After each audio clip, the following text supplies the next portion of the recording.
Kazuhiro Kitase, a boy who loves sleeping, has dream adventures with an elf girl. After waking up, he finds her by his side, and they begin new adventures together across Japan.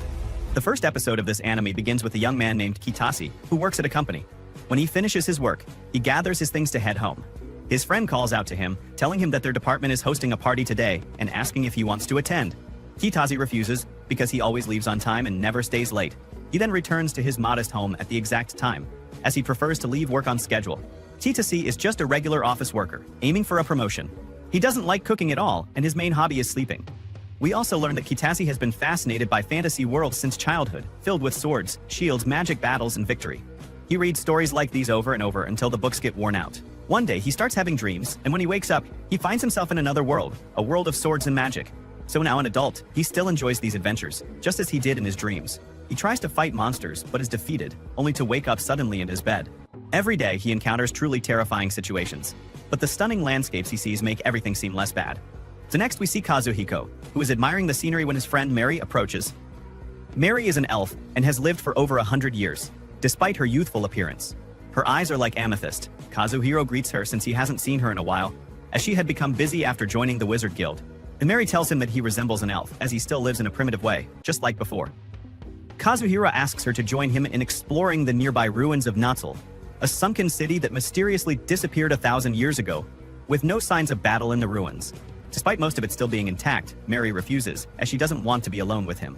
Kazuhiro then offers to share his lunch with her, and she agrees. As they head towards the ruins, they discuss the city and its civilization, which collapsed due to a mysterious illness. Mary doesn't understand how such an advanced magical city could have fallen for such a simple reason. Kazuhiro replies that he has heard this is one of the 7 unsolved mysteries of the area, and he wants to solve it, though he wouldn't mind if he couldn't. They enter the city, which is very dark.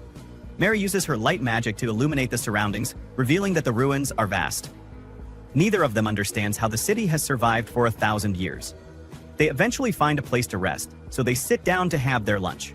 So when Mary opens Kazuhiko's lunchbox, she finds all of her favorite foods inside. She eats with delight, as it tastes so good, and Kazuhiro offers her a cup of tea to drink with the meal. She then tells her that this meal tastes even better as it cools down because he prepared it with spring vegetables, making it rich in nutrients. Mary thanks him for the delicious food, and then asks him where he was born. He replies that he was born in Japan, but Mary doesn't know it, as this country isn't on any map. He explains that it's a country located on distant islands. He then asks her to join him on all his adventures. She tells him that she's busy studying magic, but she doesn't mind joining him from time to time. So they continue exploring the city, and Mary spots a monster which scares her, and she hides along with Kazuhiko. When Kazuhiro looks at the monster, he runs over to greet it, as they are old friends. He tells Mary that the creature is a friend from long ago. Mary, however, can't understand their language, and is very surprised that Kazuhiro learned the language of monsters. Kazuhiro explains that he was attacked several times, so he believes it took him 3 years to learn it. Mary asks what the monster said, and Kazuhiro replies that the monster told him that it's the dragon breeding season in the area, so they should be careful. Mary asks to see the dragon eggs, but Kazuhiro refuses, saying that dragons are wild and dangerous during their breeding season. They then enter a place where the dragon is, and it's even darker inside. Mary casts a night vision spell on Kazuhiko, allowing him to see what's happening. But he notices a dragon and realizes that the sound they heard earlier was from the breathing of a sleeping dragon. When Mary focuses on it, she observes that the dragon is dark-colored, and the magical energy around it is dense. She concludes that it might be a magical dragon, capable of producing magical energy just by breathing. She becomes very scared because this dragon only appears once every 1,000 years during the breeding season. But they then hear a sound from the dragon, and they become terrified, thinking they might have woken it up. Kazuhiro tells her to calm down, because if something happens, they can always leave. Suddenly, the doors close, and the lights go out, trapping them inside. Mary and Kazuhiro are afraid. Mary says they are now trapped, and the dragon stands up to attack them. Kazuhiro mutters, "Looks like I'm going to die today. At least I wanted to see the eggs." Then, Kitase wakes up from his dream, saying, "This is the mysterious side of my personality. I'm just an ordinary office worker, but I enjoy my dreams, and I can even have lunch in them. And I wish I could stay longer." He notices someone next to him and sees Mary, who is with him in the dream. So this was the day that changed his perspective on the most mysterious thing in his life. Kitase is surprised when Mary wakes up. He asks her if she's okay, as they're trapped in the dragon's breath. He sees Mary gazing out the window, utterly amazed. Then Mary asks Kitase about this place, and Kitase thinks to himself, she must be shocked. She moved alone to a place she has never seen before. Mary happily tells him, "If you live in a high-rise building like this, you must be wealthy. I've never seen such an advanced city before." Kitase is happy to see Mary so excited, like someone visiting an amusement park for the first time. She asks him about the tower, saying it's obvious that the top wizards must live here.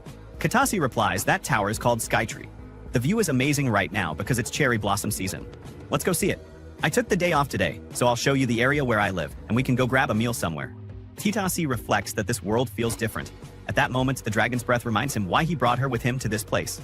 Mary joyfully admires the many clothes, saying she can move freely in them. Kitase tells her, "To be honest, I wasn't sure what to choose, but now, looking at you, I think everything you wear suits you." She asks him, "Is this Japan that you talked about?" Kitase responds, "We'll go see everything in the city and you'll step into a world that's unfamiliar to you." So later, we see Mary, who is very scared to ride in a car. She says, "This place is beautiful and wonderful, but it's easy to live here." Kitase replies, "There are no monsters here either." They then go to a restaurant to eat something. Mary asks Kitase, "Explain to me, what am I doing in Japan? I don't remember anything after the dragon attack. I suddenly found myself in a country where I don't understand their language or writing. And on top of that, I've become an adult." Kitase replies, "I don't understand much either, so part of my explanation is just a guess." He asks her if she has traveled in her dreams to places she has never been. He continues, "For me, all the adventures we had together happened in this way. They occurred in the world of dreams. I found you here for some reason when I woke up this morning, and I realized at that moment that the dream was real." Mary asks, "Do you travel between two worlds in your dreams?" Kitase replies, "It's not just sleep that brings me back from there to here. The monster attacks also brought me back. Maybe because I was holding on to you at that moment, I brought you with me to this world. But you're alive. I think when you sleep, you'll be able to return to your world. I believe time flows differently in both worlds, and the time I spend there may be added to my growth here." So then Mary sees the food and is amazed by how it looks. She eats and enjoys the food very much. And later, Kitase takes her to see the cherry blossoms, and Mary is very happy. She says, "There are so many spirits I've never seen before. It's something beautiful and wonderful." Kitase replies, "The cherry blossom season is special in Japan. I want you to experience our best season to the fullest." Kitase thinks to himself, and from here, our new story begins. So true, the episode ends. Stay tuned for the upcoming episodes. If you liked the video, don't forget to subscribe and turn on the bell to receive all the new updates. Reflecting on it, it's even hard for Sugo to grasp that this situation is truly unfolding in his life. Moreover, the truth is, it's a dream of his coming to life. So the two walked together until the end of the day, and at night they went to see the Sakaris. Mary thinks these flowers are the most beautiful things in existence, and imagines that this is what happens in a world without monsters. On this, Kazuo responds that if there are no monsters to fight, humanity finds a way to wage war among themselves, noting that even Japan isn't an example of eternal peace. With that said, he sees the elf against the backdrop of Sakura's and reflects on how he had never realized how enchanting this sight could be. She asks what happens if she can't return to her world of origin, and Kazuhiro suggests the idea of them living together and visiting various places like this across Japan. Honestly, Marie wouldn't mind living a life like that, but the boy knows that the priority is to send the elf back after their outing. They return home, and Kazuhiro asks his friend if she wants to take a bath, but before she can answer, he wonders aloud. What would happen if, once she returns to her world, they never see each other again, remembering that the elf also needs to return to the Wizards Guild? However, Marie was frightened by the bathtub and didn't even hear what the guy was saying. After all, that hot water kept pouring out of the hole, seeming like some kind of black magic. Laughing at this, the homeowner hands her some bath salts for the best possible bathing experience. Pleased with the opportunity, Maribel comments that she feels like a noble with these items. I'd hand a little later. While Marie bathed, Kazuo was chopping onions to make dinner and listened to her hum in the bathroom, thinking he'd never imagined getting to know this side of the girl, since he'd always met her in the other world, so where everything is quite different. Similarly, Marie thought of Creo in the bathtub, about him asking her to live together, and how wonderful that would be soon after she steps out of the bath and smells the nearly ready food when dinner is finally served. She discovers another reason to fall in love with this world, although she hasn't tasted the food. Yet just the look and smell were enough to drive her wild. Before everything, Kazuo says a short prayer to give thanks for the meal, and Mary takes the first bite, overwhelmed. She exclaims that the food is delicious, although Kazuo, the dish is quite simple. A chop of sauce and an egg, as the elf insists it's the tastiest thing she's eaten today. The boy mentions there's still meat left. Is that meat we will have arm of the day and evidence for spa? For like cost on several Wibblestone fleets, and so they'll be able to pack more of this food in lunchboxes and take it to the other world. As the homeowner loves to cook, occasionally Maria understands why is after eating this dish. It seems all other food loses its appeal. Seizing the topic, Creel remarks that, for some unknown reason, all he can take is his lunchbox. To there he's tried to bring his watch and a flashlight, but it didn't work. Maria asks what a flashlight is, so the human turns off a light and demonstrates in practice, but the girl doesn't seem very interested in the gadget. Finally, on this topic, she deduces that technology items can't be transferred to the other world, but Kazuo argues that not even a notebook and pen could he take. She asks if he performs some kind of ritual to take the lunchbox, but the only thing he does is place it next to the pillow. With this information, Marie begins to believe that she has control over what can or cannot enter her world, and that it must have something to do with the fact that Kazuo managed to bring her to planet Earth. So maybe the boy is on some kind of mission. Moreover, before they resolve one problem, what would happen to them after waking up? And Marie manages to return home. After all, when they wake up from the dream, they return to the last place they were, which is in the lyra of the arcane dragon. So this Kazuda pulls out his notebook to start strategizing a solution to the problem. So the first idea is to use the eggs as hostages, as even if they could escape, the mother dragon would never let anyone live. Who knows where her nest is, so the two would be pursued forever. Thinking of something else, Marie has read that arcane dragons have greater knowledge than humans. Their breath generates mana, so their reserves never run out. Dragons of this species have the power to sink islands and raise volcanoes, and have fayed humans and demons numerous times. Unsatisfied with these details, Kazuo asks if she knows something more trivial about dragons, like a detail that gives an idea of who the person is confused. Marie doesn't think dragons have personalities, but mentions that the scales are worth a lot of money, and there are rumors of dragons who disguise themselves as humans to enter cities, although she thinks this is a lie. Whether true or not, Kazuo asks for more details about this story, such as why the dragon wanted to enter the city. About this, Marie recounts that this person simply spent a few days in the port city of Oslo, doing nothing, and then left. Hearing this, Kazuo imagines. So he knows the reason for the dragon's passage there, and opens the refrigerator in search of something. After this, Marie lies down in bed with joy, as although she had woken up there, she had not had the chance to enjoy how comfortable it is. Meanwhile, Kazuo appeared Summer, reflecting that the girl really forgot a detail.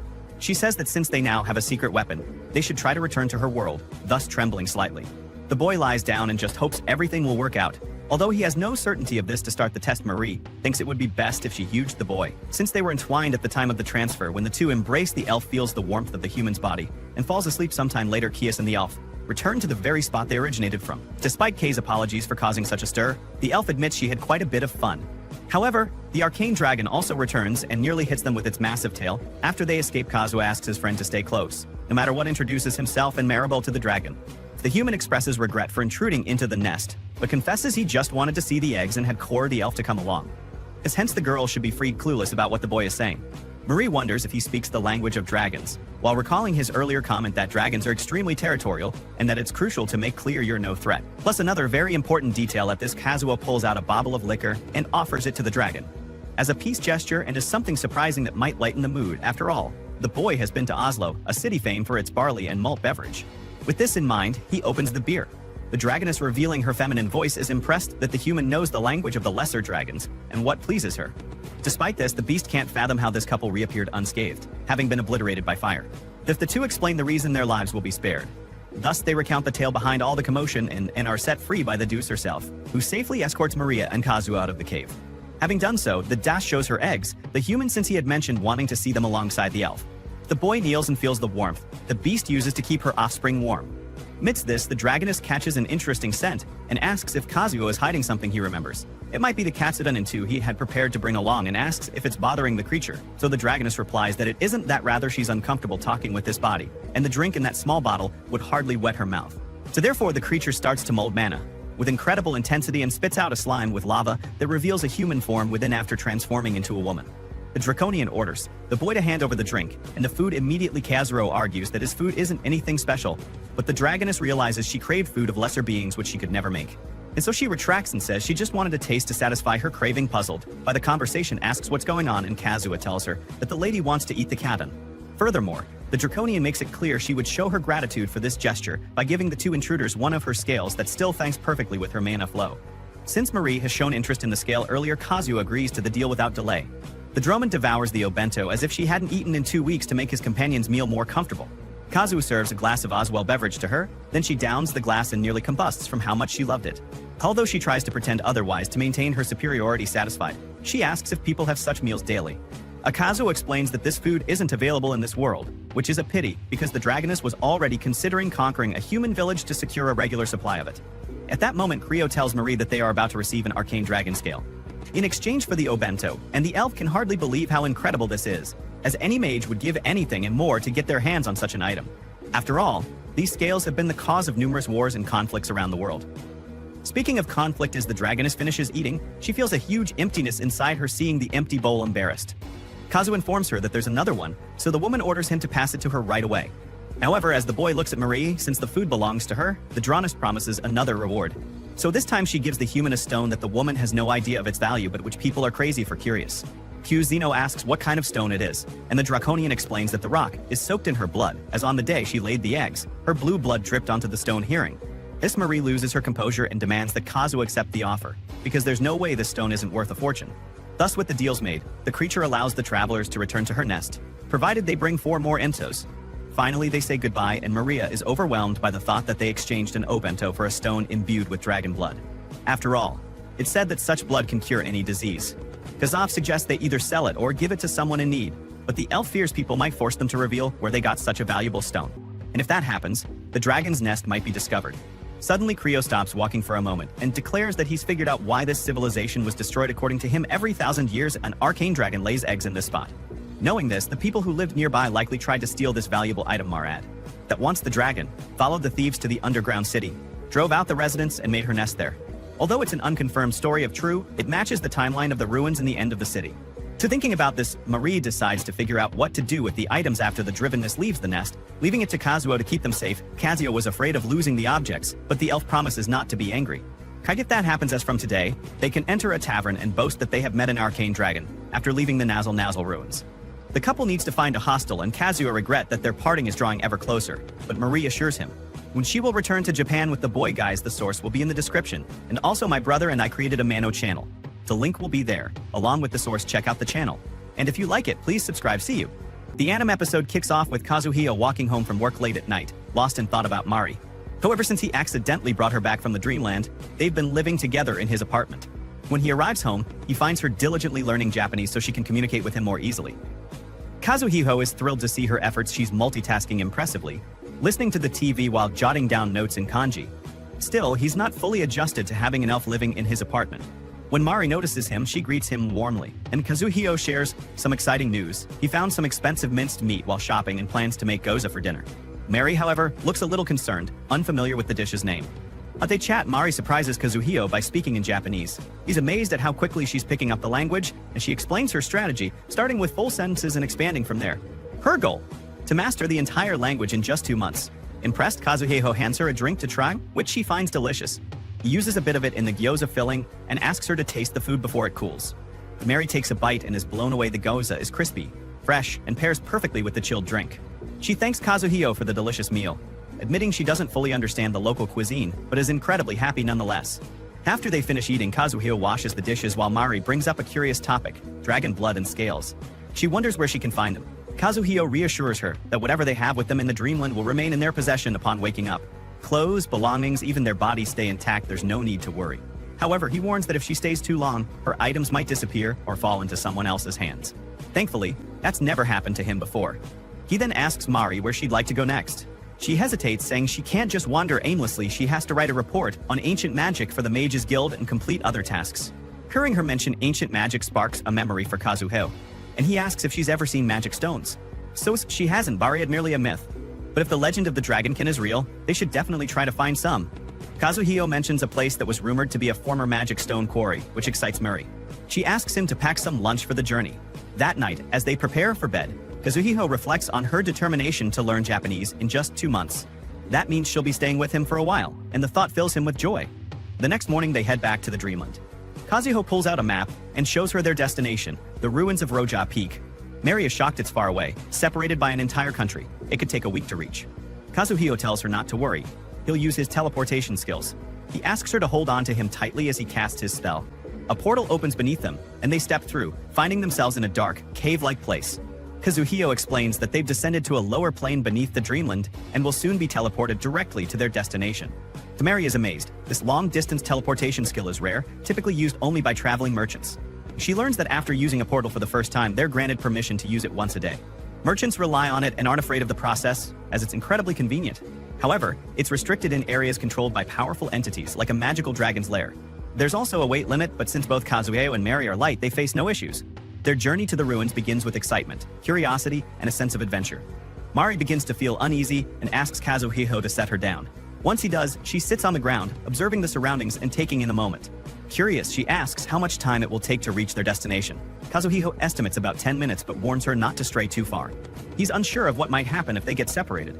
But when they arrive, Kazuhiro places a flower he brought from their starting point on a stone statue. It's a tradition for visitors to this place. Soon after, they reach the ruins of Roja Peak, a site famous for being a magic stone quarry. These stones were once polished and used to craft magical artifacts, prompting the kingdom to build a fortress to protect the valuable profits. Soon, however, for reasons unknown, magic stones became impossible to find here. Over time, the ruins faded into obscurity, though visitors still claim to feel the stones' latent power deep underground. That's just the nature of magic stones, they never truly run out. As they continue exploring, the intense heat and barren landscape of rocks, sand, and ruins begin to take their toll on Mari. Exhausted, she struggles to keep going. Kazuhiro reassures her that they're almost there and promises they can rest at a mountain rift oasis nearby. Reluctantly, Mari agrees to push forward, surprising Kazuhiro with how worn out she's become. Meanwhile, we catch a glimpse of a small girl trapped in a cell somewhere, her fate still a mystery. So when Kazuhiro and Mari enter the mountain, Mari comments on how it looked like a simple mountain from a distance, but up close resembles a coal mine with its many structures. Kazuhiro notes that the people here must have had a unique culture. However, he doubts they'll find any magic stones. If someone had discovered even one, this place would be swarming with people. Still, there's a chance they could uncover something interesting, so he suggests they stay for a few nights to explore. So Mari, more concerned about avoiding dehydration than finding magic stones, reluctantly agrees. Kazuhiro senses that someone might be watching them, but Mari doesn't seem to notice anything amiss. They continue onward until they finally reach the oasis. And Mari's face lights up with joy as she takes in the sight of the refreshing water and greenery. Kazuhiro suggests they sit and eat before venturing further. Overjoyed, Mari settles down to enjoy the moment, savoring the food Kazuhiro prepared. She's impressed by the fried rice, made with leftover ingredients from their gyoza meal. Curious, Mari asks Kazuhiro about the skills he possesses and insists on seeing his stats screen. He agrees, showing her his abilities. In turn, Kazuhiro asks to see Mari's stats. She has no objections, explaining that mages in her guild are highly competitive and even rank each other based on their skills. As they rest by the oasis, the adventure seems to promise more surprises, with secrets of the ruins and the mysterious watcher lurking in the shadows yet to be revealed. As Kazuhiro's stat screen appears, Mari is left speechless. His level is an impressive 72, a number she's never encountered before. On the other hand, Mari's stats reveal her unique skill set. She's training in spirit magic and necromancy simultaneously, making it challenging to level up quickly. Kazuhiro observes her abilities, noting the presence of high-precision memory-enhancing spells, as expected from a spirit mage. He explains that mages like her often pursue ancient secret arts, and are even hired as soldiers by kingdoms for their rare talents. Curious, Mari asks about Kazuhiro's listed profession. It's marked as Phantom Swordsman, which amuses her. She jokes, "With your sleepy expressions, I'd expect you to fight in your dreams." So discussion shifts to the difference between spirit magic and regular magic. Mari explains ordinary mages channel spells through their wands. Spirit mages, however, cast spells through the spirits they bond with. Demonstrating, she strikes her wand on the ground, summoning a fiery lizard. She channels her magic through the creature and uses it as a conduit for her spells. Suddenly, their peaceful moment is interrupted by a feral giant frog emerging from the oasis. Kazuhiro springs into action, using his magic to slay it, warning Mari, "That's a Kopa." These water-dwelling beasts are fast despite their size, and trust me, you don't want to get bitten, it'd be the end for you. More Kopa appear, but Kazuhiro swiftly dispatches them all. However, their fight doesn't go unnoticed. A group of strangers lurking nearby observes Kazuhiro's battle. One of them, seemingly the leader, uses a magical eye to inspect Kazuhiro's bag. He's astonished, exclaiming, "There's a treasure in there, something unlike anything I've ever seen. His level must be off the charts." In their midst is a young, imprisoned boy. The leader threatens him, saying, "If you don't complete this mission, we'll starve to death." Back at the oasis, Mari and Kazuhiro team up to fight off another wave of monsters. Mari uses her fiery magic alongside Kazuhiro's short-range teleportation skills, making quick work of the beasts. Suddenly, Kazuhiro senses someone else's presence. A boy with a glowing blue magic crystal appears, exuding immense magical energy. Both Kazuhiro and Mari are stunned. The boy seems almost beast-like. Before they can process what's happening, a massive creature emerges. Kazuhiro, realizing the danger, prepares to use his long-range teleportation skill but hesitates. It can only be used once per day. Then they engage the creature, but before the battle escalates further, they wake up, gasping. Mari, still shaken, says, "My heart's racing like crazy." Kazuhiro responds grimly, "Someone's been watching us ever since we entered the ruins. While we were fighting the Kopa, I sensed multiple people nearby. Bandits, no doubt. That beast-like boy must be one of them. They're probably searching for our bodies and bags right now." Goofy reassures Mari, "I don't have any work today. Let's focus on your studies instead. So we'll head somewhere peaceful." That's it for today's episode. If you enjoyed this thrilling adventure, don't forget to like, subscribe, and hit the notification bell to stay updated on all the latest episodes. See you next time. Kazuhiro and Maria Bell are making the most of the weekend, since he has the day off. Mary Bell is really impressed by how clean and beautiful the rivers are, something she hasn't seen in her world, as they enjoy the peaceful scenery. Kazuhiro asks if she can hear the water spirits in the river. Maria Bell shakes her head, explaining that the spirits are too far away in this world, almost like they don't exist at all. Just then a kitten appears in front of them, and Maribel is completely stunned. She has never seen a cat before, so this is a huge surprise for her cats. Don T exists in her world, so this is a big surprise. Katsuhiro warns her to be careful, since cats are usually pretty cautious, but to their luck, the kitten seems to like Maria Bell, and they enjoy a peaceful moment together. Wanting to help Maribel learn the language, Kazuhiro takes her to the local library. It's a huge difference from the libraries in her world, where books are rare, and so sensitive to sunlight, that the places are dark and dusty. So here the library is bright, clean, and filled with books that are constantly being made. Kazuhiro figures he'll start her off with children's books for easy reading. But Meryl gets annoyed, insisting she's not dumb enough for those. Instead, he leads her to a section with beautiful, illustrated books. She finds a book about kitten, living their lives and telling funny stories, which happens to be one of Kazuhiro's favorite series. The book looks great, but Maribel can't read the symbols yet, so Kazuhiro promises to read it to her later. She picks out a few more books to enjoy at home when they head to the checkout counter. Kazuhiro is surprised to see Icho. An old acquaintance of his. Icho is thrilled to see him again and is shocked by how beautiful Maribel is. Kazuhito explains that Mar is a distant relative from abroad and they're borrowing the books to help her practice the language. This is a perfect moment for Maribel to practice her Japanese, so she immediately introduces herself to Ichijuji. Ichijuji does the same, but then Maribel asks Kazuhiro what miss means, since that's what Ichijo called her. The elf thinks it's something rude, but Kazuhiro reassures her that it's a term of respect. Maribel decides to be respectful and tells Ichijo, "I'm pleased to meet you, Miss Ichijo," which leaves the librarian completely stunned.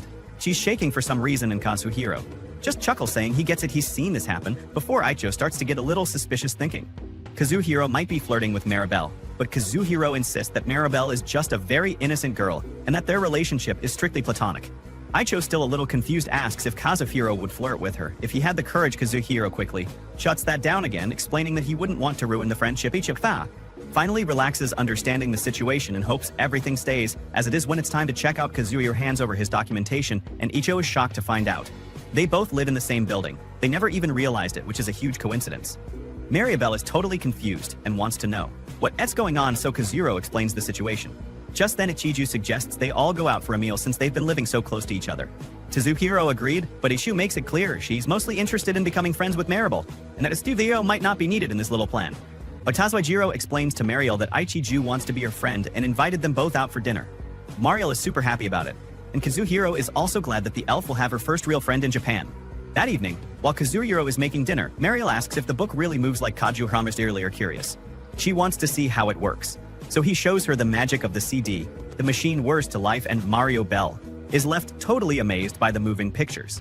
Maribel in a way believes it might be some kind of magic, but Kazuhiro tells her, no, it's animation, and those movements are generated through many hand-drawn pictures that simulate real movements. Maribel is shocked, but after a while Kazuhiro finishes preparing the dessert. While she continues watching the CD content, the elf is absolutely delighted with the taste of the dessert. So she suggests to Kazuhiro that they watch the movie from the beginning so he can explain it to her. He agrees, so he shuts everything down because with less light, the experience is better. The movie itself has something to do with ancient Japan, and Kazuhiro explains to his elf that his grandfather lives in a place very similar to what she can observe. She'd like to visit that place someday, so Kazuhiro tells her that he would be happy to take her as he will soon have a vacation. So Maribel says it's fine, but only if it's not a bother. However, since Kazuhiro hasn't seen his grandfather in a long time, so he'll take advantage of the opportunity to kill two birds with one stone. Show Maribel the place and visit his grandfather after a couple of hours.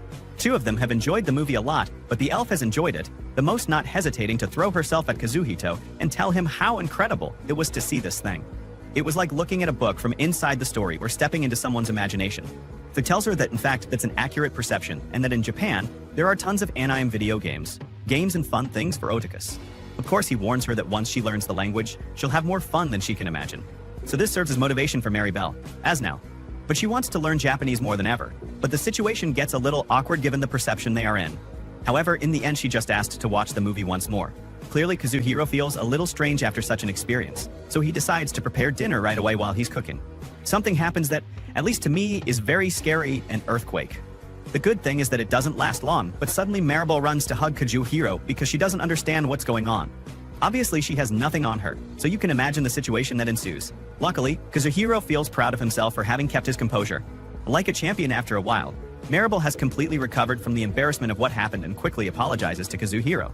He tells her it's fine and that he should have warned her in advance that earthquakes or tremors are common in Japan. The good thing is that the situation is resolved immediately. Finally, it's time to eat. Kazuko had prepared some curry with very good spices, and even though it's a bit spicy, Maribel can't stop eating. Because it's so delicious, Kazuhiro mentions that in some desert areas of the world they use a wide variety of spices. But now that the word desert has been mentioned, Maribel just remembered the monster from before. They've also forgotten about that problem. Today she feels a bit lazy because it will take a long time to leave that place safe and sound. But Kazuhiro tells her that from time to time it spawns in a different place, although he doubts that will be the case this time. So the elf notices that he seems a bit unconcerned. Maribel warns him that, just because they were able to come to this world alive, doesn't mean the lives from the dream world. To antimatter, the protagonist tells her, he is well aware of that, but he doubts the danger is still present in that place. And moreover, they have the advantage that once they return they'll be able to use the teleportation ability when they come back. They can escape immediately, but now that they think about it, they are a bit worried about the boy from before the pour. Kitid was clearly very scared and was being forced to summon the monster. Everything points to the fact that the bandits have him captive, so Kazuhiro would like to help him somehow. He proposes coming up with a plan to do so, and Maribel agrees. However, now that she remembers, she had read in the records that creatures from the beast race of cats were experts in using magical stones. Since she didn't see his face very well, she is not sure if that's the case, but it's likely that he's one of them later in bed. Kazuhiro is reading the book they brought from the library and he starts reflecting on how much his life has changed. Since Maribel has been by his side before, he was only interested in the world of his dreams, and when he lived with his grandfather, he didn't care about the landscape outside, no matter how beautiful it was.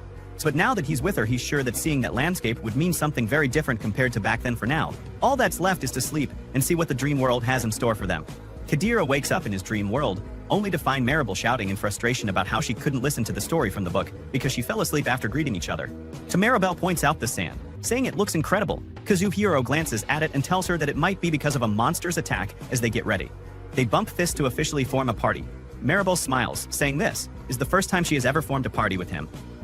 Kazuhiro admits he doesn't get many chances to form parties. Maribel teasingly points out that it's because he's too shy for that kind of stuff. Kazuhiro fires back, saying, she's not the one to talk with the party now established. They can communicate with each other, even when they are far apart, and with that their adventure truly begins. And well, this is how today's episode ends if you've made it to the end. Comment, elf, and I'll see you in the next video. But our episode today begins with the old man talking to Miyoi. He had always wanted to show her something very valuable, and now the day had finally come. He opens a small box, revealing a glowing crystal. Miyoi tries to touch it, and it suddenly shines brightly with a dazzling blue light. Miyoi is shocked by the glow, and the old man smiles faintly before telling her a story. Long ago, our people had the power to control things called magical stones. This stone is a very rare and high-level one, and it's also the reason our village was tragically destroyed. So the scene then shifts to Miyoi, who seems to be remembering his grandfather. When his grandfather used to tell him what happened in the past, he would cry a lot. His grandfather had left him, and he was all alone. So the scene then shifts to Kazuhiko and his friend Mary. He tells her it's time to execute their plan. Their goal is to rescue the hybrid child named Miyoi, whom they've been talking about earlier. He tells her that if things get tough, they'll use telepathy to communicate. Mary then uses her power to hide so no one can see her. Kazuhiko is amazed by her special ability, as no one can detect her in that state. She bids her farewell and leaves, reminiscing about what happened in his world when she was with him. He says, first, we need to find the hybrid child. I know for sure the thieves will be guarding the place heavily, so we need a plan to get past those fools. Mary thinks for a moment and then tells him, since they'll make the child summon the monsters again, he'll likely be left alone once more. I'll go to him while you lure the monsters away. Back to reality, Kazuhiko leaps across rooftops and communicates with Mary telepathically, telling her he's found their location. She also informs him that she has 10 fire lizards buried in the sand, ready to strike at any moment. So they test one of them, and it burns a palm tree with intense force. The thieves witness this as Kazuhiko lures them outside. Mary is ready to deliver deadly blows, but then a huge dragon emerges from the lake. So meanwhile, the child comes out to summon the monsters using the magical stone. Mary is also putting in a lot of effort attacking the giant dragon with her burning soldiers. They fight like gorillas, striking and disappearing. Kazuhiko decides to move quickly because Mary's magical energy is limited and could run out at any moment. Suddenly, the cat is surprised and starts to feel terrified, crying. But then Kazuhiko appears and asks the cat how it got here and if it came for revenge. Asuhiko thinks to himself that this must be from the cat species, and fear quickly takes over him, but it's no surprise. He notices the cat is shackled. Kazuhiko speaks up and says, no need to be scared, I won't hurt you. So I just came to meet you. The cat is shocked when it realizes Kazuhiko understands its language and never imagined a human could speak their language. Kazuhu tells him that languages are his hobby and asks if the cat is alone or if his friends are with him. The cat replies that he's alone, saying, our cat species is very weak. We used to live in hiding. My grandfather told me that if humans found us, they'd do horrible things to us. But suddenly they appeared, burned down our place, and killed my grandfather. I was left alone. Kazuhiko says, I wish we could talk longer, but time is limited. Let's escape from here. I'll help you. The cat can't believe a human is offering to help him but gathers courage and says, please help me. I never wanted any of this. I hate using stones to summon monsters to attack innocent people. But then they're surprised by a thrown dagger, and a group of thieves appears. Their leader says he figured out how Kazuhiko disappeared from that place last night and asks, you're skilled in teleportation, right? You used one of those skills to escape with the girl, Alf. Kazuhiko replies, yes, that's me. Now, will you free this cat's legs from the shackles? I can see these aren't ordinary iron chains. The thief leader responds, "Hand over your bag full of treasures and I'll grant your wish." Kazuhiko is shocked that the leader knows what's in his bag and says, "I assume you have some kind of tracking skill." So he thinks to himself that this negotiation is clearly a lie and no hardworking adult would believe it. So he attacks the thief leader and destroys the gem in his hand. The leader then threatens, "I'll cut off your arms and legs now," and orders his men to attack. They all charge at him, but Kazuhiko surprises them with his incredible speed. The big guy attacks him, but Kazuhiko barely manages to block it. As he gets close to the edge, he disappears, making the man fall off instead.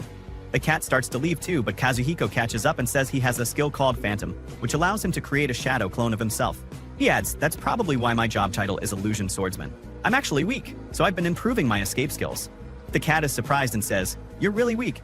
You don't look like it." Kazuhiko tells him to be careful so they don't find him, then disappears. The thieves are still searching for him when he appears behind one of them and attacks. They try to fight back, but he keeps disappearing whenever they attack. Meanwhile, Mary starts to feel reassured and says everything is going according to plan. She tells him the monster escaped into the depths of the river, and the plan to subdue it with numbers worked. She'll continue monitoring the situation. Kazuhiko says now's our chance, but wait a bit until he finishes something. Then he sees the thief leader standing in the back with two men protecting him, not moving. He wonders if the leader is watching the monster and says, "I have a bad feeling about this. Fighting humans is worse than fighting monsters." Suddenly, the leader uses magic to locate Mary, who's hiding, and orders his men to attack her. Kazuhiko realizes the leader was using a tracking skill to find Mary and quickly moves to intercept the thieves. Shugi says this could be a problem and appears behind them. The leader attacks, but Kazuhiko dodges just in time and says, "You're not just an ordinary thief, you're a sorcerer too." He doesn't care that his legs are injured and doesn't want the treasure that badly. But the leader says, "Impressive. You're really strong. But no matter how skilled you are, if I know your destination, victory will be mine." He points to the cat and says, "You'll come to save this little troublemaker because you're a kind-hearted fool. If you don't surrender, I'll kill this animal." Kazuhiko teleports to them, and the leader says, "Your teleportation skill has limits." So it didn't. You would have taken the cat and escaped already. Kazuhiko thinks to himself, "I admit it, but it's true." The leader orders him to surrender and drop his weapon immediately. Kazuhiko throws his sword and says, "That's enough to carry the cat." He quickly grabs the cat and starts teleporting away, but they end up falling to the ground. Kazuhiko says the sand helped them, and they need to hurry before they're found. The leader gets annoyed, and the ground starts shaking. A huge monster appears, and the cat is terrified. Kazuhiko says, "This monster is too big, we can't escape. If I die now, I'll wake up in Japan like usual, but Mary will die. I won't die here, no way." They see the monster standing still, not attacking anyone, and it starts reaching out its arms toward them. Gat takes out a glowing crystal from his pocket and says, "My grandfather once told me something. But even among magical stones, this one is very rare. It's also the reason our village was destroyed. According to ancient teachings, digging up this stone awakened a creature from deep within the earth. When it reached the surface, it went into a frenzy, and our ancestors had no choice but to flee. Since then, our cat species has been hiding from humans and monsters, living in secret." Kazuhiko says, "I see. If this creature has been searching for this magical stone all this time, you must do what you think is right, Mioi." The cat gives the stone to the monster, which takes it and leaves, seemingly returning to the earth. It seems it was searching for the stone without telling us why, and now it can finally rest in peace after finding what it was looking for. After that, they see a huge underground maze has appeared. Mary comes to them and says, "When I saw you, it felt like I hadn't seen you in a long time." She checks on his health and says she heard a loud noise, asking what happened. Kazuhiko shows her the maze and says, "What an incredible discovery. This is unbelievable." When she sees the little cat, she picks him up, hugs him and says, "I'm so glad you're safe. I'm enchanted to meet you. How can you be so adorable?" So where the scene then shifts to some soldiers, and one of them talks to Kazuhiko, saying they'll take care of chasing the surviving thieves. They've been involved in many recent incidents and are grateful to him. Then he asks Kazuhiko about the little cat and says, "I was hoping you'd take care of him." For he adds that from now on, their country will treat the cat species better. Who would have thought a huge underground maze would be discovered here? The investigation will be extensive. Will it be a blessing for our country or a great disaster? Who knows what will happen? Kazuhiko thinks to himself that he's very excited for what's to come. And with that, today's episode ends. Don't forget to subscribe for more updates. Our episode begins today with a group of people sitting together, sipping tea, and chatting. They've heard that the royal family has sent an advance team into the lower labyrinth, but they don't really believe that the magic stones actually exist. The truth will be revealed soon enough. Meanwhile, we see Kazu and Mary talking about the labyrinth, which has become the talk of the town. But since they're outsiders, they need a permit to explore the untouched labyrinth. "I can't wait. I'm so excited," Seniori exclaims, though she's unsure whether the Magic Guild will grant them permission. "I'm sure it's going to be extremely dangerous," she says. "They'll probably send a high-ranking mage to represent them." Kazu frowns. "Wait, so that means they'll send someone else instead of you? You'll explore it with someone else? I don't want that. Maybe I should cancel this mission." Mary looks at him, surprised. "What? You've been dreaming about this for months?" Kazu gives her a small smile. "I was looking forward to it because I was going with you." She sighs. Well, there's nothing we can do now but wait. I know the guild is under a lot of pressure. The scene shifts to the Black Dragon. What's this? It mutters. Humans. I never imagined they would open the labyrinth gates. Then we see the dragon's eggs they're about to hatch. This is a sight that can only be witnessed once every 1,000 years, the dragon says. I wish I could show it to those two adventurous kids, but I suppose that doesn't matter now. And I'm certain we'll meet again. What exactly is the dragon's story? The scene then shifts back to Mari and Kazu having breakfast. Mari is overjoyed with the delicious meal. After finishing, Kazu prepares to leave for work and talks to her about the labyrinth. So we need to bring plenty of supplies, he says, at least a week's worth of food. Mari looks disappointed. So there's a high chance I won't be allowed to go with you. They start looking for a way to convince the guild. There's a special clause, Kazu notes. So an explorer can investigate if they have a reliable ally accompanying them. First, we have to prove that we're skilled enough to avoid trouble. If we stick together, we can do this. Kazu then leaves and Mari sees him off, reminding him not to be late. As Kazu walks and boards the metro, he thinks to himself, Monday morning rush hour is exhausting. But I need to use this time to figure out how to get Mari to come with me. Even though I'm still just a kid there, we need to show overwhelming strength. Then, a memory surfaces he had fallen right into a bandit trap, leading them straight to Mari. Luckily, she wasn't harmed. My abilities alone aren't enough to keep her safe, so I need to fulfill this requirement first. If I can't do that, then we won't be able to explore the labyrinth at all. He then recalls his and Mari's offensive abilities. They're decent in attack, but neither of them excels in defense. If they had someone to act as their shield, they would form an amazing team. Unfortunately, he doesn't have any acquaintances to join them, nor does he have the money to hire someone. So the scene shifts to Mari, happily cleaning the apartment while using the vacuum cleaner. This afterward, she starts drawing. She loves anime. Time flies, and when she checks the clock, it's already noon. Time to prepare lunch. She heads to the kitchen, thinking about what to cook. There's some marinade meat from last night. She remembers Kazu telling her, you can cook this in the oven, so she does exactly that, setting the timer. Half an hour later, she rushes to check the food, and the delicious aroma fills the air. As she prepares her meal, she watches an anime she loves. So Kazuhiro or he probably asked me how it tastes, if it's good or not, she thinks. Meanwhile, we see Kazuhiro at work, looking bored. His mind drifts to the food Mari is making. At that moment, he gets a message from Ichigo, asking his opinion on the illustrated book he borrowed. Did you enjoy it? I love that book too, so I'd love to hear what Mari thinks as well. He replies that Mari really likes it. She even fell asleep wondering what would happen next. When she woke up, she looked a bit frustrated about it. Ichigo then suggests they meet up tonight. She's inviting her husband and wants Kazuhiro and Mari to join them. He considers refusing but ends up agreeing. Later, at Koshino Kathiro, Kazuhiro and Mari sit together.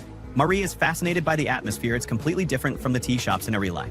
She takes a sip of her coffee and finds it unbearably bitter. Kazuhiro adds some sugar for her, and when she tastes it again, her face lights up. It's delicious now. She's happy because she's slowly getting used to human luxuries. One day, I might even lose my ears, she thinks. Just then, Ichigo and her husband, Toru, arrive. Kazuhiro welcomes them, and they all decide to go to a restaurant for dinner. Since this is their first gathering as neighbors, they've reserved a table at an upscale restaurant. When they arrive, Kazuhiro and Mari are mesmerized by the place's beauty. As they step inside, Mari feels the atmosphere is thick with elegance. So this is called French cuisine, Kazuhiro explains. It's from another country. Also, you're not allowed to wear knitted hats in fancy restaurants like this. Kazuhiro opens the menu, a little worried about the meal prices, but as he scans it, he realizes he can afford it. Just then, Toru offers to cover the bill. Kazuhiro immediately refuses, but Toru insists. He knows his wife was the one who pushed for this dinner, just like she had once urged him to take breaks and not work overtime. Mari suddenly interrupts their conversation, pointing at the neatly arranged knives and forks. Why are there so many utensils? She asks. Kazuhiro explains, they serve each dish separately. You start with the utensils on the outside and work your way in. When the waiter brings the dishes, Mari is mesmerized by the colors of the food. It looks absolutely stunning. She takes a bite and is blown away by how delicious it is. As they eat, Ichigo says, here comes the steak we ordered. But Kazuhiro corrects her, actually, this is a poultry dish. And yeah, it's really good. Finally, the steak arrives. Mari stares at it in awe before taking a bite. The rich flavor captivates her. If I eat more of this amazing food, I think I'll change completely, she exclaims. Ichigo then turns to Mari with a surprised expression. I was shocked when you greeted us in Japanese. Kazuhiro translates for Mari, telling her she's saying your Japanese is really good. Mari smiles shyly. Japanese is super hard, but I use anime to learn. Ichigo is impressed. Kazuhiro adds, she loved a particular anime film, so she watches it and studies the words. It takes place in the countryside and features 3 mysterious creatures. She wants to see landscapes like that in real life. So that's why, on my next vacation, I plan to take her to my grandfather's house in Amori. And I want her to get used to traveling first, so I've been looking up short trips. Toru chimes in, speaking of countryside places, have you ever been to Chichibu? A friend of mine runs a hot spring there. We visit sometimes. It has a nostalgic atmosphere, and it's great for relaxation. So Mari perks up. A hot spring? Does it really steam like that? Kazuhiro chuckles. Yep, it's an onsen. We have them in Japan, and they exist in other worlds too. But here, they're much quieter and more relaxing. Want to check it out sometime? As the evening wraps up, Kazuhiro thanks Toru for the wonderful day. Before parting ways, Ichigo turns to Kazuhiro. Mari should visit our house sometimes. I recommended an anime to her, and I was thinking of throwing a little watch party. Kazuhiro agrees but adds, she can go over when she's home alone, but honestly, I'm still worried about her going places by herself. Mari pouts. You're being overprotective. There aren't any monsters in Japan. Kazuhiro sighs. It's not the monsters I'm worried about, it's people. Crime rates have been rising lately. Later, as they walk home, Mari reflects on the evening. At first, I was afraid to share a meal with people I didn't know. In the other world, and even here in Japan, you're the only person I feel completely comfortable talking to. But tonight wasn't bad at all. I'm glad I gathered the courage to accept the invitation. She turns to him and smiles. Thanks for everything, Kazuhiro. He smiles back. Since you came here, my whole world has changed. Things I once took for granted now feel new again. So, thank you too. As the scene shifts to a quiet forest. You almost forgot about the labyrinth exploration, Kazuhiro says. Until we're fully prepared and can ensure your safety, we can't go yet. And with that, today's episode comes to an end. Stay tuned for more. If you enjoyed the video, don't forget to like, subscribe, and hit the notification bell so you never miss an update. Our episode begins at this grand festival, where the event official announces to all attendees that he will present a report about the recently discovered labyrinth. So according to the reports, this labyrinth is vast and deep, currently classified as Aya, with the possibility of its rank increasing. The crowd erupts in excitement, but Maria is puzzled. She turns to Kazu and asks, why is everyone so happy? The higher the rank, the more dangerous it is. Kazu explains, these people are happy because a higher rank means a greater chance of finding valuable treasures. The festival official continues, revealing that the labyrinth contains a large number of magic stones. Crowd's enthusiasm grows even more, and Kazu realizes that the official is deliberately trying to entice people. So once the speech concludes, Maria wonders why everyone is still around if the festival is over. Kazu explains that they are all exchanging information, and they should do the same by eavesdropping on conversations. Maria, however, insists that Kazu be bold and directly approach someone for information. She grabs his hand and leads him to a well-known sorcerer named Aja-sama. Aja-sama looks at them and asks, are you the ones who discovered the labyrinth? Maria introduces herself and Kazu. Aja stares at Kazu and comments, you have strange features. I don't think you're fully human. Kazu is caught off guard, but Aja bursts into laughter and says he's just messing with him. They all sit together, and Aja explains that everyone here has ties to the royal family. However, he says this is an unprecedented event, and the authorities likely fear people taking the magic stones without permission. As a result, a government regulation system has been put in place. Aja then shares what he knows about the magic stones, admitting that their true nature is still unclear. He suspects the people are exaggerating their importance. He also recalls an old rumor from 200 years ago, which claimed that the catfolk used to refine magic stones long ago. However, there are no official records to confirm this, leading Aja to believe that someone deliberately erased those documents. Aja then calls for Hakam, who joins them and introduces himself as the leader of the labyrinth exploration. He offers Kazu and Maria an official permit to explore. However, Kazu declines for now, explaining that the expedition would be too dangerous at this moment, especially since Maria still needs permission from the Magic Guild. Aja praises them for their intelligence and reliability. In the end, Kazu and Maria accept the permit and set off to inform the Magic Guild. However, Kazu tells Maria that he wants to visit a certain place first. They arrive at a clothing store where Kazu picks out a dress and hands it to Maria. When she puts it on, she looks absolutely stunning. Kazu is captivated by her beauty. Years later, they reach Hakam's location, and Kazu apologizes for the delay. Hakam is impressed by Maria's attire, as she is now wearing the traditional clothing of his homeland. Inside, they meet Miui, who appears to have recovered from his injuries. He expresses his gratitude to Kazu for saving him. As they sit and talk, Hakam apologizes for calling them here before they could return home. So he explains that there aren't many people who can speak the catfolk language, so Kazu's translation skills will be invaluable. Kazu agrees, then asks Miui about his studies. Miui assures him that everything is going well. At that moment, Hakam takes out a magic stone and asks for an immediate evaluation. He explains that the stone was found by the Vanguard team and wants Kazu's opinion as he has seen a real magic stone before. Kazu examines it and notes that the color looks similar. Miui then places his hands near the stone, causing it to emit a faint glow. Maria senses its magical energy and tells Hakam that it is indeed a real magic stone, but a weak one.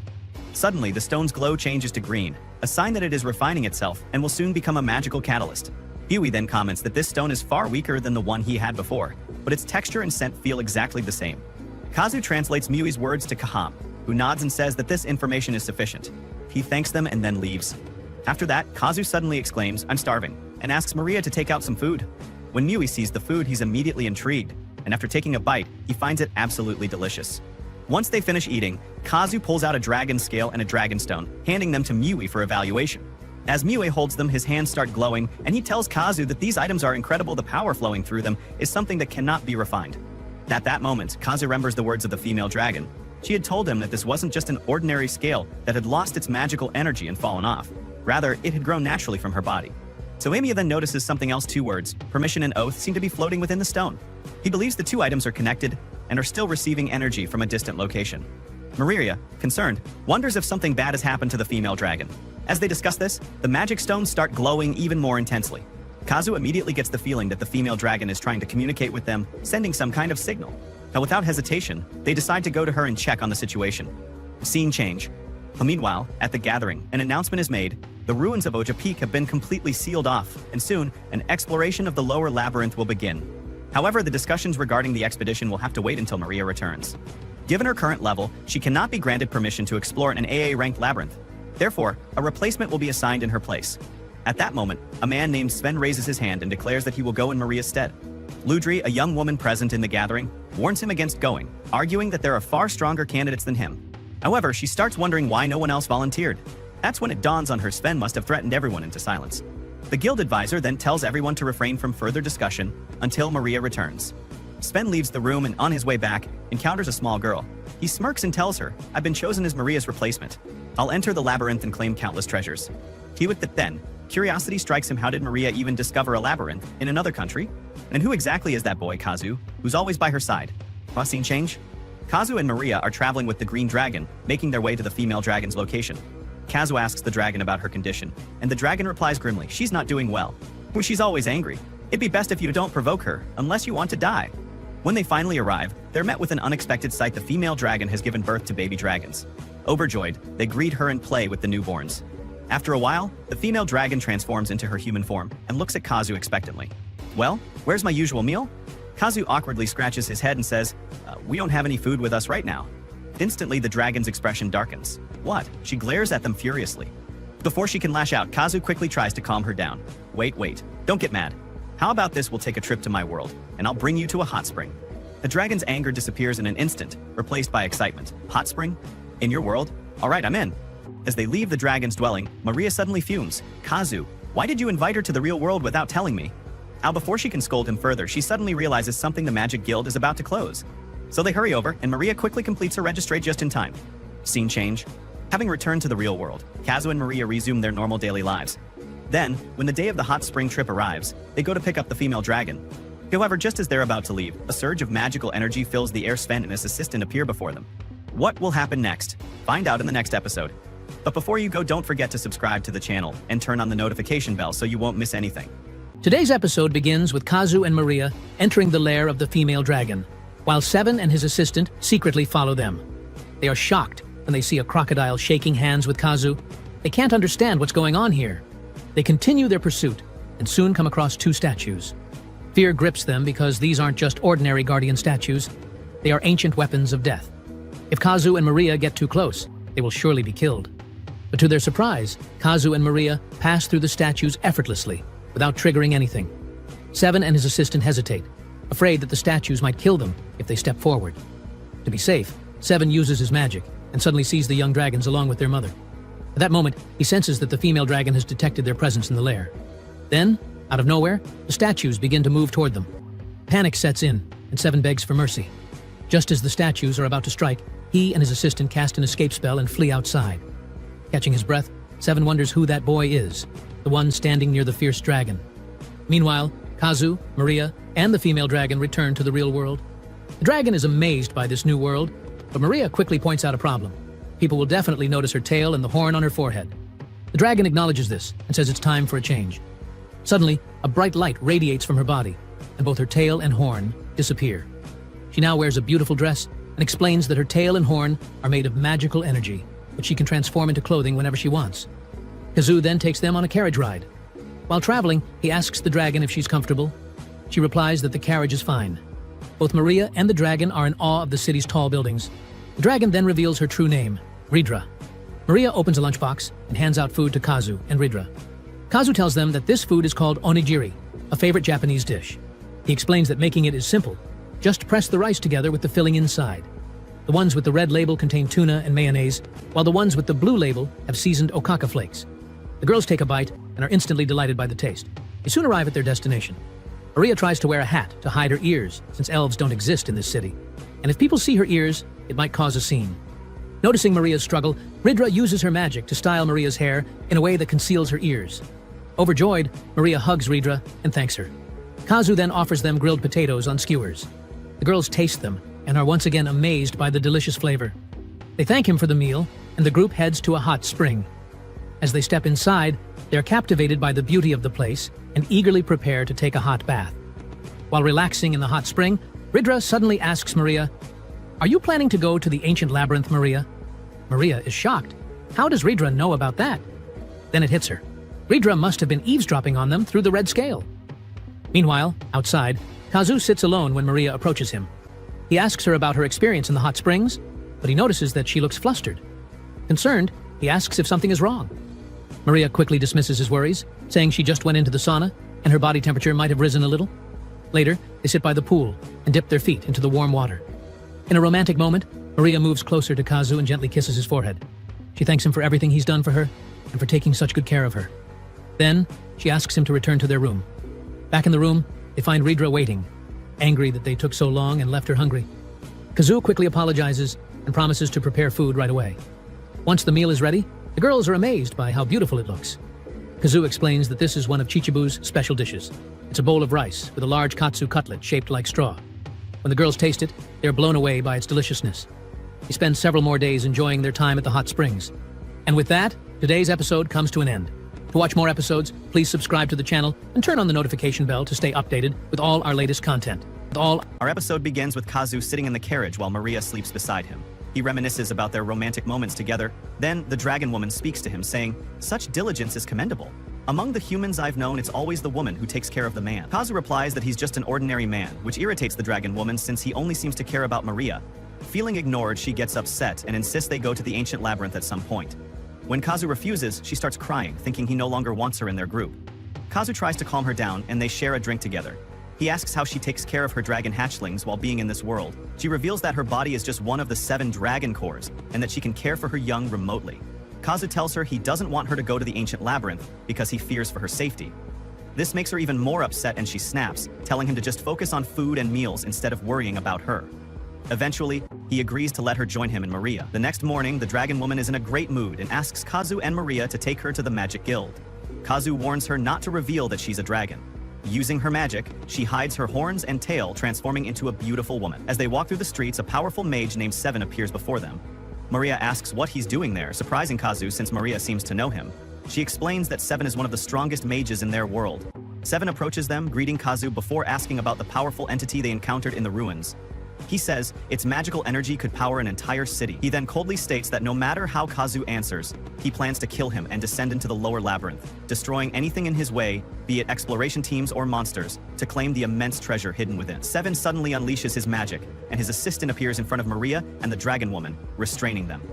In response, the dragon woman pulls out her sword and hands it to Kazu, telling him to fight with it. The sword is incredibly powerful and unbreakable. Seven's assistant then teleports the girls away, leaving Kazu alone with Seven, and the battle begins. Meanwhile, a group of people watches the fight from a distance. A girl among them informs the others that the mighty mage Seven has engaged in battle, leaving them stunned and wondering who would dare fight him. Back to the battle, Kazu is growing more skilled. His abilities allow him to record enemy attacks and predict their techniques. Seven is caught off guard by this. Kazu strikes, but Seven counters with a powerful kick. However, Kazu vanishes and reappears from another angle, launching another attack. Meanwhile, Maria and the dragon woman are dealing with Seven's assistant. Maria tries to convince her to stop the battle, but she refuses. Maria then asks the dragon woman if she has a shield to protect them from the assistant's attacks. However, the dragon woman has no shields, leading to a heated exchange between them. Seven's assistant then summons ghostly creatures to attack. In response, the dragon woman unleashes her dragon powers, summoning a massive dragon that obliterates the spectral monsters. Terrified, Seven's assistant surrenders and promises never to attack them again. Back at the battle, Kazu and Seven continue their fierce duel. Seven dodges every strike, frustrating Kazu. Seven then slashes Kazu, cutting his face and landing another blow to his stomach, sending him flying into a lake. As Kazu emerges from the water, he sees Maria and the dragon woman waiting for him. Maria offers to help, but he refuses. He turns to the dragon woman and tells her that after the fight, he'll clean her sword and return it. She smiles and tells him that the sword now belongs to him. Realizing the dragon woman's true identity, Seven is shocked. He remembers seeing a dragon in the ruins and now understands it was her. He demands to know why Kazu is traveling with a dragon. Kazu replies that not everyone is greedy like Seven, using power to seek wealth and glory. Enraged, Seven launches another attack, but Kazu dodges all his strikes. Every time Seven tries to land a hit, he fails. Finally, Kazu lands a devastating strike, knocking Seven to the ground. The girls cheer, and the students watching from afar celebrate Seven's defeat. Later, Kazu and his friends arrive at the Magic Guild. It's Kazu's first time there, and he's surprised to find that the guildmaster is a kind-looking old man. Maria tells the guildmaster about Kazu and the dragon woman's strength and intelligence, praising them for saving her multiple times.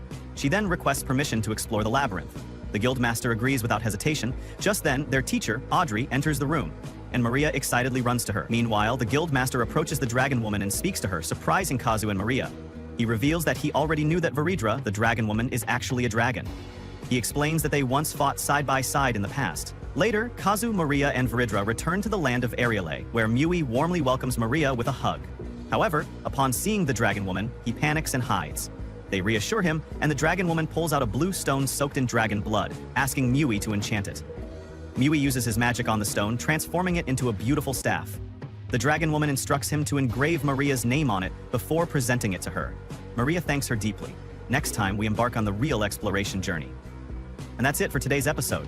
To watch more, don't forget to subscribe and turn on notifications so you don't miss any updates. Our episode today begins with Kazu and his friends as they admire this thriving place. It looks completely different from the last time they visited. This oasis has now become a campsite for labyrinth explorers. After that, they head to the market, taking a stroll while overhearing a merchant talking about the rumors that the Vanguard exploration team has lost contact. These vast labyrinths are terrifying. Another team has already been sent in to investigate. Meanwhile, we merchants must make as much profit as possible from them. At that moment, Kazu arrives and asks about tents for sale, also inquiring about the price of tea. When the merchants see him asking only about prices, they sneer, "Get lost, you lowlife." Just then, his friend Maria steps in, showing them a document as proof that they are part of the exploration team. The merchants, realizing the truth, agree to sell them a tent, but at a steep price, 1 gold coin. At that moment, a young man steps in, calling out the merchants for their exploitation.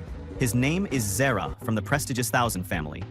He takes over the negotiation after recognizing Kazu's group. Zera then orders his team to set up their tent and even provides them with a bed. Kazu thanks him, but Zera replies, "We should be the ones thanking you. After all, you're the one who discovered the labyrinth. If you ever need anything, come find me. Just ask around. There's no one in the Exploration Corps who doesn't know my name." Just then, a woman named Dola approaches Kazu, eager to work with him. She introduces herself as the leader of Team Andalucidite. Before leaving for her duties, she hands him the tea he had asked about earlier. That night, Kazu and Maria rest in their tent. Maria notices the high-quality furniture Zera lent them and remarks that he must be incredibly wealthy. The next morning, as they wake up, Maria is surprised to see the tea still there. She asks how that's possible, and Kazu explains that they can transfer food and drinks between this world and the dream realm. She opens the tea, inhales its aroma, and finds it delightful. They enjoy their breakfast with tea, then wash the dishes. Kazu tells her that since he has the day off, they can cook lunch together. Maria is thrilled by the idea. Later, they go shopping at the supermarket, and after finishing, Kazu buys her ice cream. It's the first time Maria has ever seen ice cream, and she instantly falls in love with it. So Rydra commented that she never imagined Maria could cook such high-quality food. She's incredibly skilled. Kazuhiro then told her that they would be heading into the labyrinth tomorrow, so she should eat plenty to build up her strength. The group asked Kazuhiro to bring them lots of food, and after they finished eating, he washed the dishes. Then, he turned to Rydra and said, "We're counting on you. It's an honor to have a magical dragoness take on a defensive role for us." Rydra replied, "You shouldn't summon me into this world too often, or you'll run out of your summon allowances." But Kazuhiro just smiled and said, "No worries, I've got plenty of summons left this month." He then pulled out his phone and showed her videos of the bullet train. Rydra was amazed. Its speed was faster than birds, and it looked far more comfortable than a carriage. Maria chimed in, "I actually have tickets for that train, so we could ride it." However, they only had 2 tickets. Rydra was disappointed because she wanted to ride it with them and visit Kazuhiro's grandfather. Kazuhiro started thinking about what to do. He had already spent all his money. In the end, he promised Rydra that he'd take her with them next time. Now, back in Maria and Rydra's world, Kazuhiro and his friends visited Commander Hakam before their departure. Hakam welcomed them, realizing they had gotten permission. Kazuhiro informed him that Rydra had agreed to take on the defensive role. The commander welcomed her warmly. At that moment, Mr. Aja arrived and urged them to do their best in exploring the labyrinth. He also had something to show them, a magical map of the labyrinth. Although only a small portion had been revealed, it was created thanks to the Vanguard team's efforts. Hakam then handed Kazuhiro a magical artifact containing the spell they had just seen. It would also serve as a means of communication. He wanted Kazuhiro to keep it with him. Additionally, there was a tradition among their country's teams. they would give their squads names. After thinking for a moment, Kazuhiro decided on Amethyst for their team. Hakam was pleased with the name and reminded them not to overexert themselves. With that, Kazuhiro and his friends entered the labyrinth, where they found many adventurers waiting for their turn to go in. Meanwhile, Hakam and Mr. Aja observed the adventurers from a distance. None of them had managed to uncover anything yet. However, Aja was certain that Kazuhiro would find things others couldn't. As expected, we then see Kazuhiro and his companions stepping into the labyrinth. The place was pitch black, so Maria used her magic to light up their surroundings. Thanks to the staff Rydra had given her, she had acquired a new skill, Libor. This ability allowed her to form contracts with spirits of different levels, helping her strengthen her magic. As they ventured deeper, they came across ancient murals covered in mysterious inscriptions. Maria theorized that if they followed the walls, they might be able to decipher the text. Sure enough, as they continued walking, the writing slowly became clearer. The inscription spoke of the Demon Age, which existed before the birth of humans. Back then, the original living creatures of the world inhabited the land before it was invaded by demons. This period was known as the Age of Night. Long ago, the world knew only darkness. There was no light. All living beings were pale and weak. They continued deciphering the engravings before pressing on to fight the monsters within the labyrinth. At first, they assumed the previous exploration teams had already taken them out. But Rydra suddenly turned to Kazuhiro and said, "You should fight. Don't let the sword I gave you go dull like this." Kazuhiro panicked and ran away from her, fearing for his safety. But Rydra was persistent. She wanted to train him to become stronger. And that's how today's episode ends. If you enjoyed the video, don't forget to hit the like button, subscribe to the channel, and turn on the notification bell so you don't miss anything new. Our episode today begins with Kazu and Maria sleeping when suddenly a black cat wakes them up. Kazu is completely shocked when he sees it, and Naria quickly realizes that this cat belongs to the Dragon Lady. She remembers how the Dragon Lady once told them that this cat was her pet, and that she would send it to them to keep track of their journey. Seeing that the weather is perfect, Kazu decides they should go on a trip together. Maria gets really excited. They arrive at Tokyo Station, where Kazu tells her that the station is huge. He holds her hand so she doesn't get lost. Before boarding the train, they buy some things, and when Maria sees the train, she is amazed by its massive size. Once they get on board, she is equally impressed by its speed and the overall atmosphere inside. When lunchtime arrives, they are served food, and Maria is thrilled by how delicious everything looks. As they start eating, they find the meals to be incredibly tasty. They even share a little food with the cat. Then Maria asks Kazu to feed her. Embarrassed, Kazu's face turns red, but he still feeds her. Afterward, Maria falls asleep, and Kazu starts reminiscing about his past. He remembers how his grandfather took him to their family home when he was in the 5th grade. But his memories are hazy. He can't even recall what the neighborhood looked like. He grew up alone with his mother, yet he struggles to remember her face. Finally, they arrive at Hirosaki Station. Maria immediately feels the cold air. They take a bus, and Maria comments on how different this city is from Tokyo. She is captivated by the lush green fields. When she spots Mount Iwaki, she is in awe of its beauty, covered in snow. At that moment, Kazu feels a strange sensation. He gets the impression that he has seen this mountain before, from his grandfather's car. Once they get off the bus, they continue walking together. Maria asks Kazu about his childhood, and he laughs, telling her that he loved sleeping a lot. Suddenly, Maria sees a huge cow and gets really scared. Kazu reassures her, telling her that his grandfather used to raise cows too, as it's common in this area. Eventually, they reach the house where Kazu grew up. His grandfather opens the door and warmly welcomes them. Kazu thanks him for hosting them and gives him a gift he brought. His grandfather thanks him in return and tells him that his grandmother was surprised to hear that Kazu and his friend were visiting. Then he looks at Maria and compliments her white hair, saying she looks so unique, almost as if she stepped out of a dream. Both Kazu and Maria are stunned by his words, and they try to change the subject. The grandfather then apologizes for saying something so strange. Then, the grandfather says, "Kazu has always loved sleeping. We used to wonder if he was playing around somewhere in his dreams or what." He then notices the cat and starts playing with it. Meanwhile, Maria turns to Kazu and asks, "Does your grandfather know about the Land of Dreams?" Kazu shakes his head and replies, "That's impossible. There's no way he could know about it. But he's always had sharp intuition." After that, they take a tour of the large house. Kazu and Maria enter the room he used to live in, and he tells her, "I'll be honest with you. This room leads to a secret passage." Maria gets excited and asks, "Where is it?" She eagerly starts searching left and right, clearly loving the idea of an adventure. She looks everywhere, determined to find it. But in the end, she comes up empty-handed. Just then, Kazu's grandfather walks in and says, "Dinner is ready, my children." They head downstairs and find that the meal is absolutely delicious. After dinner, the grandfather gives Maria a small box. When she opens it, she finds something green inside. The grandfather explains this is an ancient traditional craft of our people called kogensashi. It has been passed down for generations and is entirely handmade, stitch by stitch. You can keep it as a souvenir from us. She thanks him for the gift. Once they finish eating, Kazu says, "I'll take care of the dishes," and he and Maria clean up together. When they're done, they step outside, where the moon is shining brightly. But then something strange happens. Glowing particles start floating in the air. filling the entire place with a magical glow. As they talk and enjoy the moment, Maria suddenly learns that Kazu's real name isn't Kazuhiro, but Kazuhiro. She gets really angry, saying, "Why didn't you tell me this before?" Kazu shrugs and replies, "I didn't think it was that important. A name is just a name, right?" But Maria, still upset, says, "No, from now on, I'll only call you by your real name."